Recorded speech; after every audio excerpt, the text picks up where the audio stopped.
Welcome into the Locked On Knicks podcast, a 121-105 win over the hapless, I rarely throw that word out there, Alex, hapless Washington Wizards for your New York Knicks. A 30-piece apiece for Julius Randle, Jalen Brunson, Deuce McBride getting empowered, Isaiah Hartenstein dominating, and concerns at the backup five. We have it all for you right now on Locked On Knicks.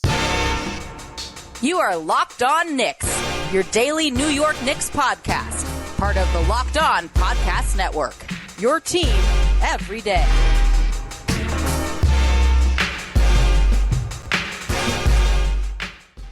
You are Locked On Knicks, and today's episode is brought to you by Gametime. Download the Gametime app, create an account, and use code LOCKEDON for $20 off your first purchase. And I want to thank you for making Locked On Knicks your first listen today and every day, because we're now available on all platforms. So if you haven't gotten the opportunity in the 2+ years that we've been on YouTube to see our smiling faces, some of you are new, I know.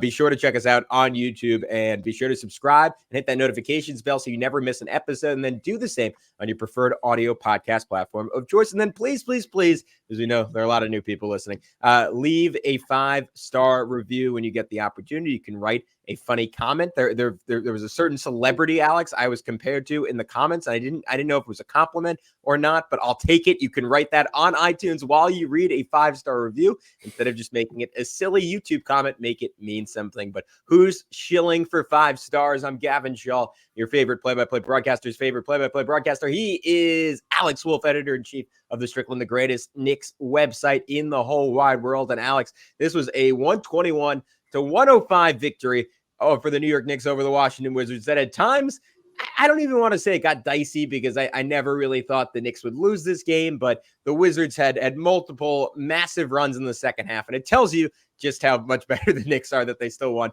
by 16. And that was thanks to Julius Randle and Jalen Brunson, because every single time it felt like the Wizards were about to make it a game, they closed the door. Yeah, it's being the team that is on the other side of that now, rather than, being the team. We've talked about this a number of times, but, the Knicks used to be the masters of the fake comeback, and, it'd be like, oh, they got down by a bunch, but they got it within 4, and then they lost because the other team was just way better. This game, I was trying to think of like a funny thing to say about this game, and it reminded me of one of our favorite movie franchises, with the Marvel and Avengers movies, and the famous line of "Ant meet boot." That was basically the Knicks with the Wizards here. It was, they toyed with them for a little while. The Ant thought they had a chance, and then the boot came down, and it just became, and Ant has no quarrel with the boot, as they say, as Loki might say. So yeah, it was fun. I mean, Randle and Brunson in the second half, especially once they hit that point, like late third quarter, early fourth quarter, where they were like, all right, enough screwing around. Like, the Knicks had, we were talking about this before the show. They had a little bit of trouble with the zone in the third quarter. In the second quarter, they were doing all right against it. So it's like, they just weren't making their shots, I guess, for a little bit in the third. And then, things got a little sloppy. I think they took their foot off the gas a little bit. Washington was getting out in transition, and the Knicks weren't putting anybody in the backcourt to, find them. So there was some issues there, which, whatever. I honestly, at this point, I'm willing to overlook it if they end up winning by 15 in the end anyway. It's understandable to just be like, well, this team didn't come to play, so we'll let our foot off the gas a little bit. Then the team does come to play, and then you say, okay, fine, we got to try again, and you do it. But Randle and Brunson, I don't know how much more there is to say about like their scoring performances lately. Like, it was very emblematic of what they both do on a night-to-night basis at this point. Brunson, just with lots of 3-point shots, made 4 of 8 in this one. I guess not lots by his standards, but I mean, they were timely, certainly. Some nice pull-up threes. I think there was 1 spot up mixed in there. Also dishing the ball well, 8 assists again. Julius Randle, similar vibes. Like, the one thing for Julius after a bad game the other day, I thought it was really important for that first 3-pointer to go down for him, and it did. And that seemed to sort of just shape his confidence again and be like, all right, fine, I can really get going again, and really crush these guys. And he certainly did. Took advantage of being matched up with Denny Avdia and a number of not great defenders, and just went to town. And it was a great Julius Randle game. So yeah, it was just workman-like combined 72 points from the Knicks 2 stars in this one. Yeah, not too shabby. And I liked and this has been a theme all season, the way they supported each other. Like on that first three you mentioned, you can go back and watch the play. Brunson literally drew 4 defenders in the paint, which is a compliment to Jalen and an indictment on the Wizards defense. But Randle could not have been more wide open. And I'm with you. I thought that was I wrote that down too. Just like totally important play to get him going early. And then that kind of continued as a theme, like the chemistry between the two of them. Like I love plays where like one of them is driving and the other one is just positioning themselves to be like, all right, where can I be on the court to most fully inflict pain on a defense based on the attention my co-star is drawing. And there were like 2 good examples of that. There's one like in the third quarter where like Randle had this really nice spin move and Brunson just shifting in sync with Randle and saying like, all right, like he's on the wing. All right, now he's getting into the lane. So I'm moving to more of a corner 3. And Randle just sprayed it out to him. Brunson easy 3.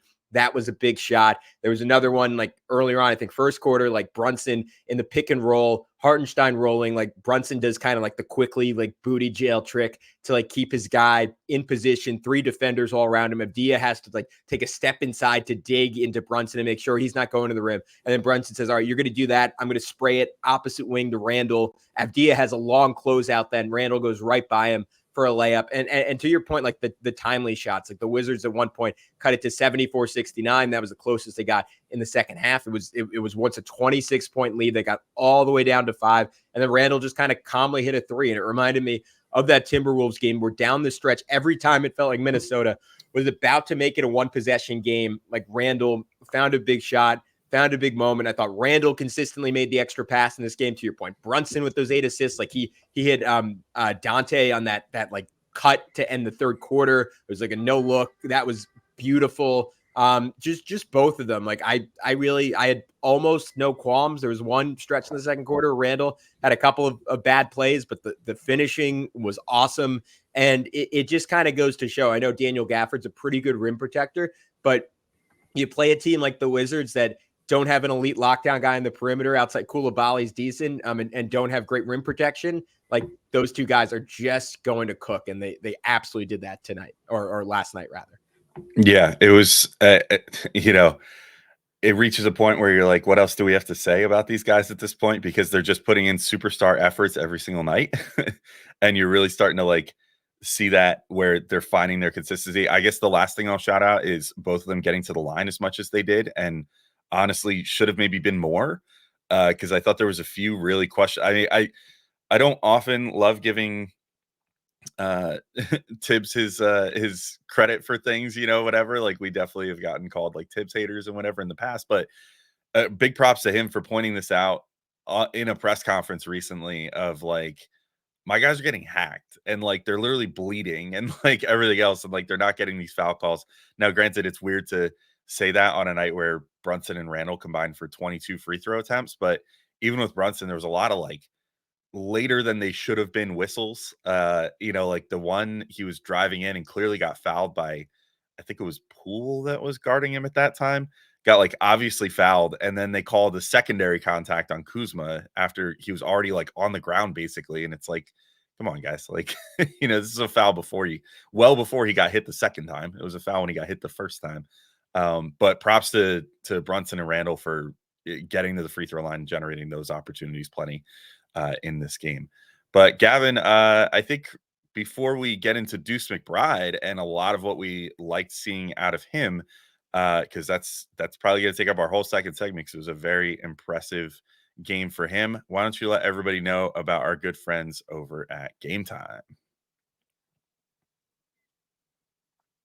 Well, Alex, you shouldn't have to worry when you buy tickets to your next big events, whether it's sports, music, comedy, and theater events. Gametime is the fast and easy way to buy tickets with killer last-minute deals, all-in prices, views from your seat, and their best price guarantee. Gametime takes the guesswork out of buying tickets. And now, Alex, I love all of our sponsors on this podcast. But Gametime holds a special place in my heart because they were the pathway to me seeing Jalen Brunson's 50-point game on a perfect 9 for 9 from three-point range against the Phoenix Suns, a transcendental experience from me. And the beauty of Gametime is you can see the view from your seat before you buy, which was so cool because I was kind of unsure. Like, tickets were a little expensive, and I wasn't totally sure where I wanted to sit. Getting to see that view ahead of time, I was like, all right, this is a good price. And like, honestly, like, it ended up being a fantastic view to enjoy greatness. They also have deals on tickets right up to the start of the event, even an hour before it starts. If you want to wait until the last second, you can do that. It's the place to find last minute deals, and the Gametime guarantee means you'll always get the best price. So that means if you find tickets in the same section and row for less on another ticketing site, Gametime will credit you 110% of the difference. So there's literally no way you shouldn't be going with Gametime. Take the guesswork out of buying tickets with Gametime. Download the Gametime app, create an account, and use code LOCKEDON for $20 off your first purchase, just like I did.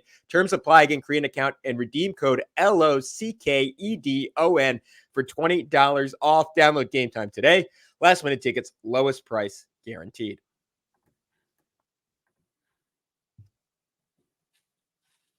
And we are back on Locked On Knicks, going to take a deuce on the audience, Alex. Deuce McBride cooking up a storm once again. It wasn't as exciting as the Sixers game, but you and I were talking about it a little bit pre-show. 5 assists is the number that stands out to me. I mean, we both we're mentioning him being referenced as more of a small wing out there. And like, the biggest concern, even more so than his scoring, was the fact that he wasn't doing a great job initiating offense. That really shifted in this ballgame. Yeah, I think it's fun when it feels like they listen to us or something. Or I guess maybe it's validating when you see them execute something that we talk about literally the show before, and be like, oh, I guess we are watching the game, right? And these are the things that they need to be working on. Even though we didn't watch it 3 times, shout out to Tibbs. But Deuce, they had running a lot more pick and roll in this game, which I thought was really key to getting him into initiator mode more. Like, Brunson, when they run him in pick and roll, a lot of times it's less used for like the more traditional sense of pick and roll of like trying to get a play going and get him an opportunity to feed a big or something like that, and more an opportunity for him to generate a switch so then he can sauce someone up and, get like a center stranded on an island out on the perimeter and then do his thing, So that's kind of how they use it more with Brunson, because he's just so elite at breaking down whoever is guarding him without any help. And, the Knicks utilize that to great effect a lot. Deuce is not that. And they were sort of the first few games trying to do that with him, where they were getting him the ball and just being like, all right, dude, like, figure it out. And he was getting walled off, going towards the inside. And obviously he doesn't have the crazy footwork and everything that Brunson does to shake his defender. So this game, it seemed like they were finally like, okay, let's set up a little more traditional of a look for Deuce McBride here. And we'll, set like a hard, good screen, let that get him, kind of going downhill or whatever, and let him spray it out to guys on the perimeter. And he did that a lot, and it's a great effect. And, that's how you ended up with those 5 assists. The first one I also really liked. It was sort of quickly-esque in running transition with Julius Randle, which it was just a really, really nice look. Waited till the perfect opportune moment where he drew the defense in to think, oh, is Deuce McBride going to go up for this himself? Nope, he's not. He's actually going to kick it to Julius Randle, who's coming around the backside on this transition opportunity. Really good look from him there to find Julius on a nice little wraparound pass. And then beyond that, like, just running pick and roll hit. I think the one was Quentin Grimes, one was Josh Hart, I think, for a 3, but generated some looks that way and was able to draw the defense in off a more standard looking pick and roll, and then just kick it out to someone on the perimeter. Had really good vision for that too. And then I'd be remiss if I didn't also bring up the huge dunk to end the first quarter, where he just comes in out of nowhere and gets a putback dunk, which when he first got that in, I was like, wait, that was who? That was Deuce? Oh my God, I didn't expect him to do that. And, some rarely seen hops out of him, which hopefully we'll see more of, because that was awesome.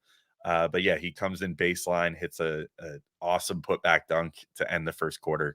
I was super impressed with Deuce McBride. And Gavin, to add to what you said a second ago, he just came in and took a big deuce all over this game. Yeah, I mean, unfortunately for the Wizards, pretty much everyone's been taking a deuce on them this year, but McBride was no exception. You took all the words out of my mouth, including the deuce part. He threw the only pass you didn't mention that I wanted to note was like he had a real. I think this might have been his first assist of the game. Had a really nice entry pass to Julius Randle, where Julius was kind of carving out space, and that's another thing that I always found like the rare chances they got to play together quickly was pretty good at, but I almost think it's something the Knicks guards in general can continue to get better at, because you see it with Hartenstein and Mitch, bless his soul, whenever he has positioning, like they just do not do a good job seeing those passes, and when they do see those passes, they rarely execute on them. So I think it's worth noting anytime it's just a well-weighted lob inside to someone with positioning, because Julius so often, like in the modern NBA, is going to have 20, 30 pounds on the person guarding him. And like he's obviously very, very capable of creating his own shot and his own opportunities, but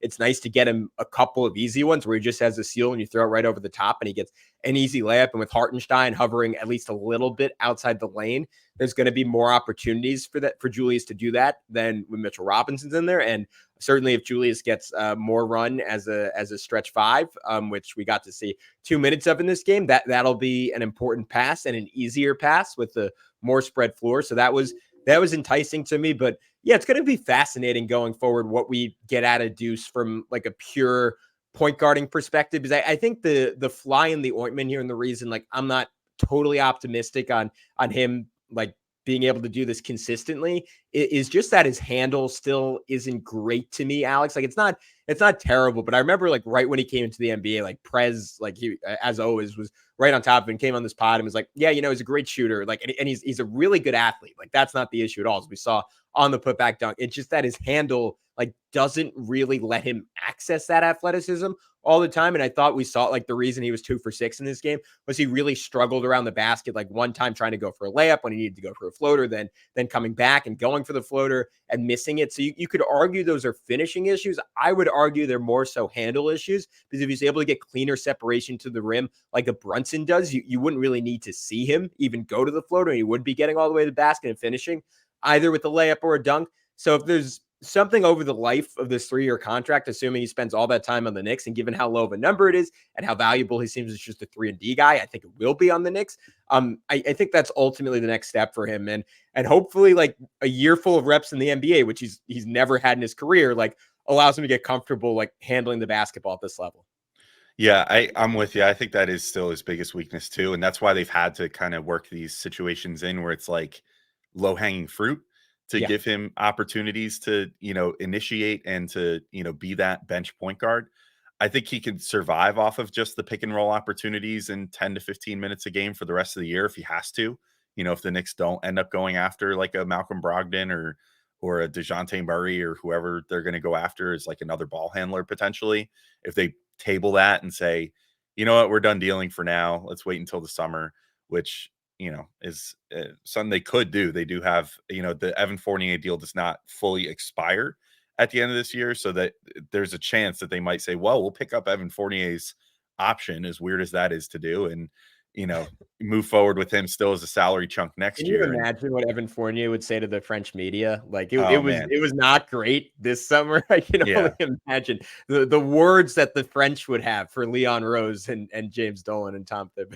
Those, not to sidetrack, but those Evan Fournier interviews with the French media are always hilarious too, because I always get the impression that he's like, nobody in the U.S. can speak French, so I can say whatever I want over here, and then inevitably it all translate does not exist. Yeah, like they can't go to a .fr URL. There's no way they'll ever see this interview.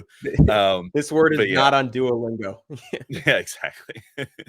But yeah, anyway, I think that if they end up sticking with Deuce sort of in this role for the rest of the year, we'll continue to see him. They're going to keep trying to empower him to do different things. I don't know if he's going to be able to just achieve those on the fly this year. And I'm with you. Like, I think he's really got to, over the summer, work on the handle, work on the floater, especially. Like Clyde even noted that during this game, which, by the way, lest I not get a chance to do it again, this is the first time that Bill Pito and Clyde called a game together, and I actually really enjoyed it. So maybe this could be the backup Mike Breen, experience. Just have Pito and Clyde. Pito's not quite the the play-by-play guy that Green Yeah. is, obviously, but he's got the charisma at least. I enjoyed that. Can I push I back? He's not Bill Pito should not be calling NBA. He's not an NBA level play-by-play guy. And sure, call that sour grapes if you want to on my part. But yeah, he's a fantastic, and he's absolutely charismatic. He's fun to listen to because he's a voice that I've had in my life since childhood. But Bill Pito should not be calling an NBA game. Yeah, go ahead. Sorry. Well, there we go. Right for your favorite play-by-play broadcast, favorite play-by-play broadcaster himself. Yeah, taking shots at him. Taking But I shots. love Bill Pito. I gotta say, if he ever comes on this podcast, we'd be really, really lucky because he seems like a fantastic person. He is absolutely like an elite host, not an NBA play-by-play guy. All right. Well, on that jolly note, let's talk about someone who is elite at their job in the NBA and Isaiah Hartenstein in just a moment when we get back in. But Gavin, first, I got to let everybody know about our good buddies over at FanDuel.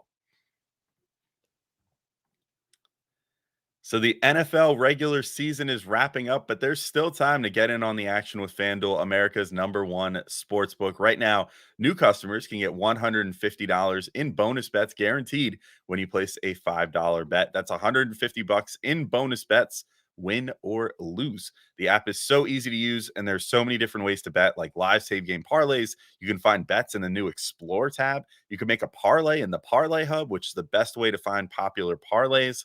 And I'm going to double back to same game parlays again. It's my favorite thing to pump every time I do this because I think it's maybe the best innovation in the sports gambling space in forever.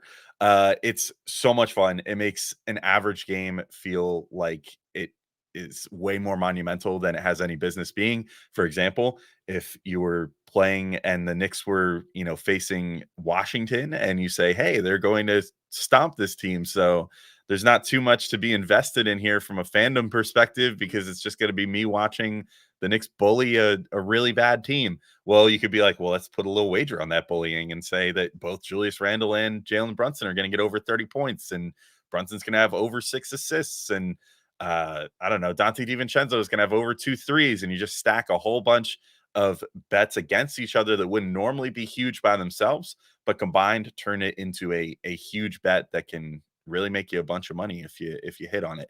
So it's a lot of fun. Anyway, visit FanDuel.com/lockedon and you can make your first bet a layup. FanDuel, official partner of the NFL. All right, Gavin, we're back in talking through this big win. And stop me if you've heard this one before. Isaiah Hartenstein dominates in this game. 39 minutes for iHeart. He shoots 4 of 8 for 8 points. That's not really the story. The big story is 19 rebounds, 4 steals, and 2 blocks. I was rewatching some of this game on, like the video box score on NBA. And I think it was on one of the Deuce plays. Hilariously, I heard that because they had the Washington clips that they pulled from this. So I was hearing the Washington broadcasters. Hilariously, at one point, they were, I guess, talking about the Knicks losing Mitchell Robinson. And the one announcer for Washington was like, yeah, they're really going to miss Mitchell Robinson. Where are they going to get their blocks from now? I'm like, boy, buddy, you have not been watching the Knicks lately because Isaiah Hartenstein is getting those like crazy. 6 more stocks in this game. Again, I feel like starting to make his case for like if the Knicks defense continues being rehabilitated like this, like it has been lately after that really bad stretch right after Mitch went down, I think he's making a case for like if he keeps getting stocks at this rate, he might have to get a look for like second team all defense or something because he has made such a huge difference to the Knicks and has really stepped in and replaced a guy that himself was going for an all defense nod potentially in Mitchell Robinson seamlessly. And now, has you saying, well, man, I mean, the Knicks, he's doing the exact same stuff that Mitch was doing at this point. And if Mitch was a all defensive team candidate, then maybe Isaiah Hartenstein should be too. Yeah, I mean, he was.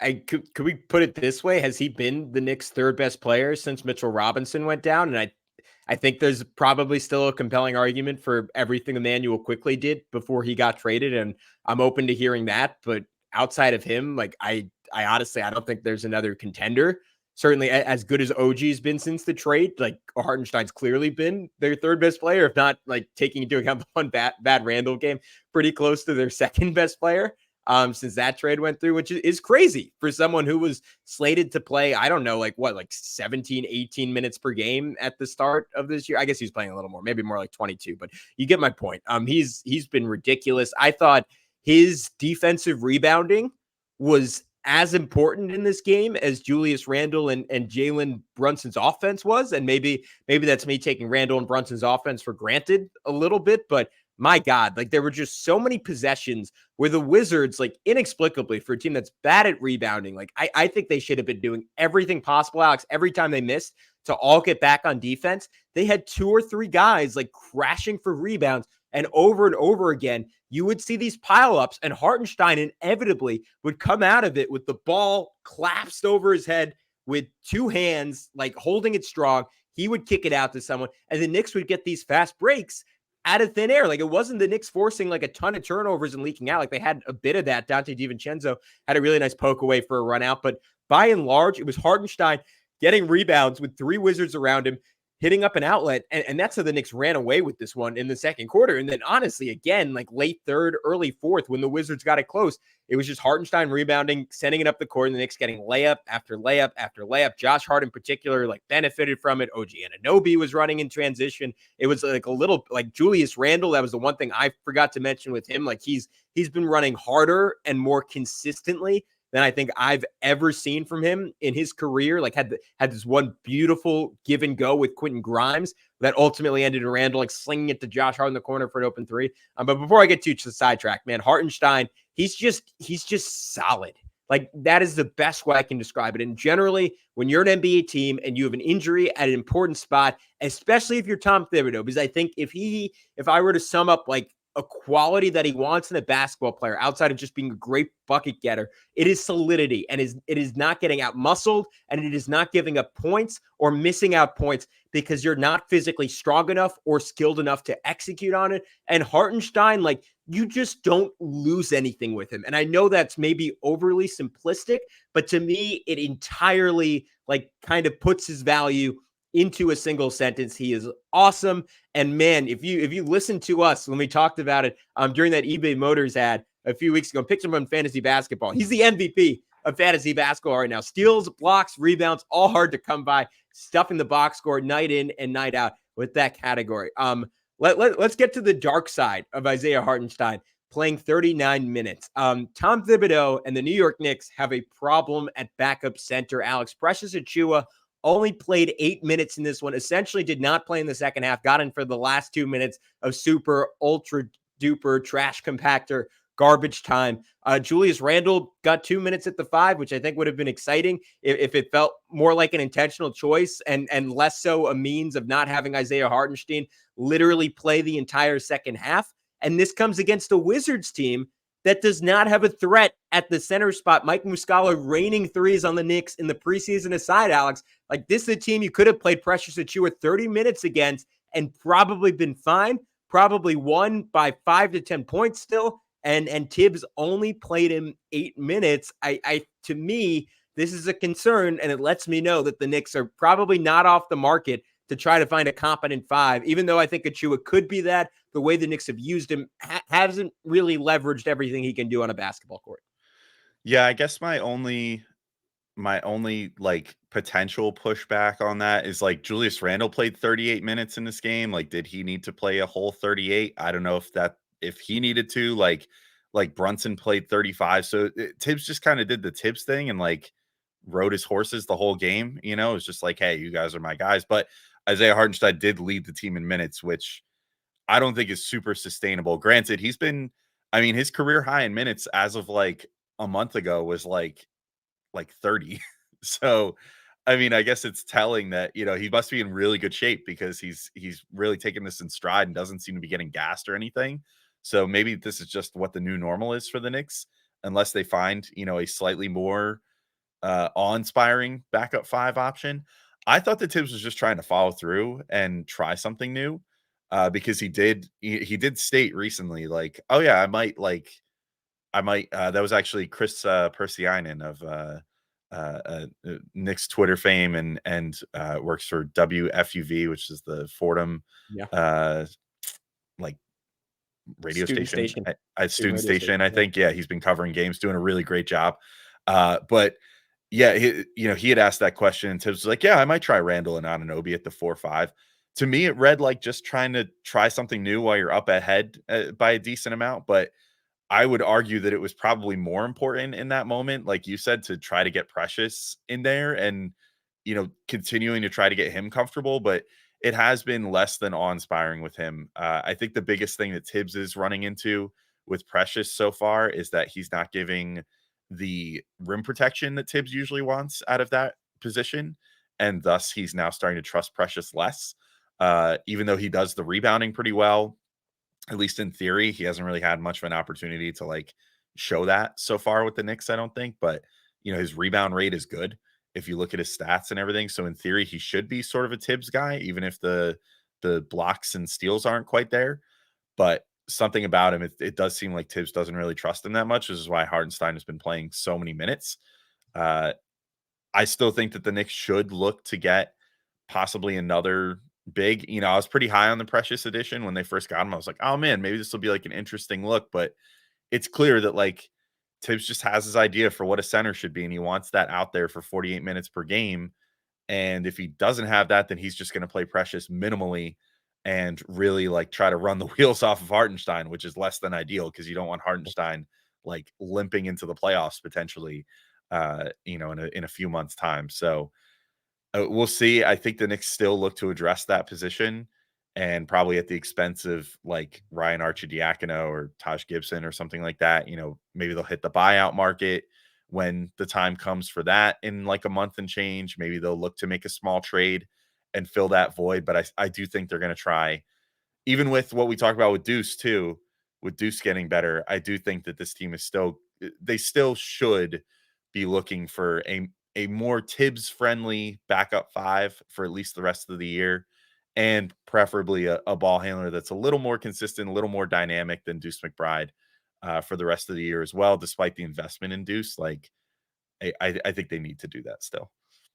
Yeah, I'm with you. My final note on this one is I kind of thought, and you might push back on this because I don't think this was the consensus from what I saw on Knicks Twitter. I thought it was kind of an off OG game, like just some weird flubs defensively, like really early on was super slow on like a show and recover where he stuck on Tyus Jones and like a pick and pop for too long. And Kuzma got a wide open three. Then he totally like fell asleep and got backdoor cut by Kuzma. There were a couple times like he was just a little bit like lazy getting back in transition, which it's sort of like when we hold like Brunson or Randle to an unfair standard offensively, where it's like, well, he didn't score 30 points in this game. And that's kind of what I'm saying with OG, because this is probably stuff that happens to every player in the Knicks every single game. But I just have such high expectations for him defensively. He did do a pretty good job in this one, like creating some turnovers, like every game.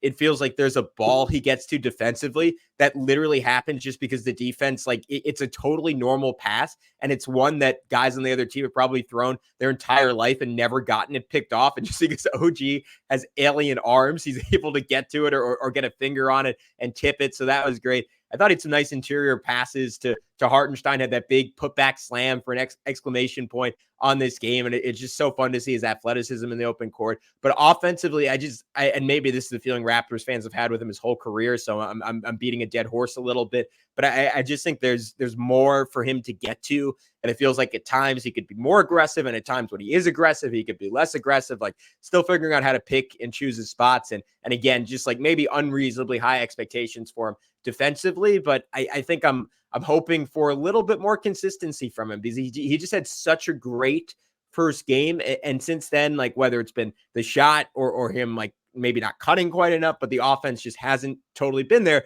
And it's a great sign that the Knicks are winning and winning big despite that.